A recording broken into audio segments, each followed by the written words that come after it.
La tontine, on doit se rencontrer physiquement. Parce que c'est dans les rencontres physiques-là que le côté social et les interactions sociales se font. C'est pendant ces rencontres-là que des informations confidentielles se passent. Ces informations-là, vous ne les aurez jamais ailleurs. Vous voyez, les tontines, les gens cotisent par Orange Money. Et chacun reste à la maison. Ils sont dans un groupe WhatsApp. Ils envoient les captures Orange Money. Que bon, voilà ma cotisation, ils viennent envoyer. Ça, ce n'est pas la tontine. Parce que ça ne respecte pas les critères idéologiques de la tontine que j'ai expliqué tout à l'heure, qui part du côté associatif, de la rotation, de l'épargne, du crédit et surtout du fait que chacun doit avoir une activité génératrice de revenus. On ne fait pas de tontine sans activité génératrice de revenus, ça vous transforme en une bombe humaine.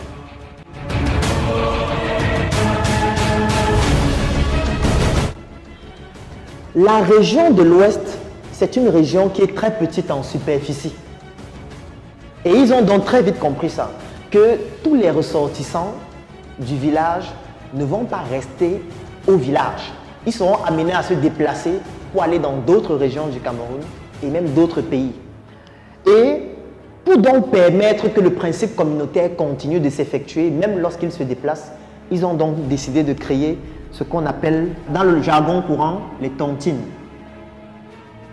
Ou encore les ndjangui, ou tout simplement des réunions. Mais ils sont allés plus loin parce qu'ils se sont rendus compte que ce n'est pas pertinent que chacun vienne à la réunion avec l'argent dans sa poche pour cotiser, pour qu'on donne à une personne. Non, ça c'est pas pertinent. Ils ont donc décidé de faire quelque chose de purement formidable. Ça veut dire qu'ils ont créé une banque.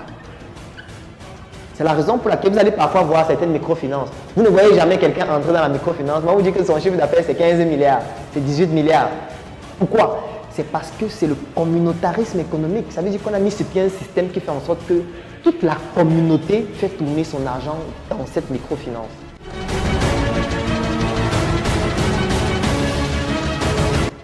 Vous qui êtes en train de regarder cette vidéo actuellement, le vêtement que vous avez sur vous, vous l'avez acheté où? La chaussure que vous portez, vous l'avez acheté où? Le sac que vous avez, vous l'avez acheté où? Le téléphone ou l'ordinateur que vous utilisez pour regarder cette vidéo, vous l'avez acheté où?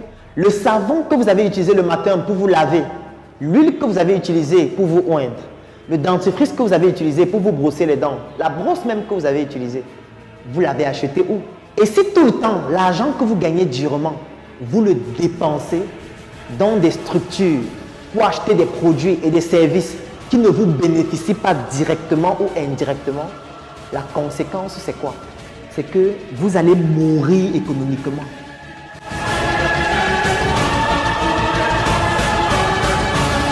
Il faut qu'on arrête de regarder qu'on est de l'Ouest, on est du Sud, on est du Nord. Il faut qu'on regarde que nous sommes Camerounais, nous sommes Africains. Parce que les autres ne regardent pas la nationalité, les autres regardent l'industrie, regardent l'économie, regardent l'investisseur qui peut faire en sorte que mon entreprise devienne plus pérenne et ait une croissance exponentielle de façon permanente.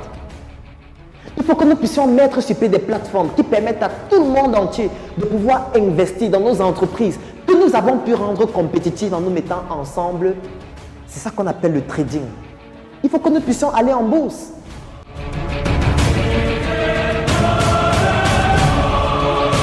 Les Juifs, c'est l'un des peuples au monde qui pratique en excellence, ou plutôt par excellence, le communautarisme économique. Une étude a démontré que lorsqu'un Juif a de l'argent, ça tourne entre les mains de 22 autres Juifs avant de passer entre les mains d'un étranger. L'État juif a plus d'entreprises cotées en bourse que toute l'Europe réunie. C'est pour que vous puissiez comprendre la puissance que représentent les Juifs à ce jour grâce au communautarisme économique.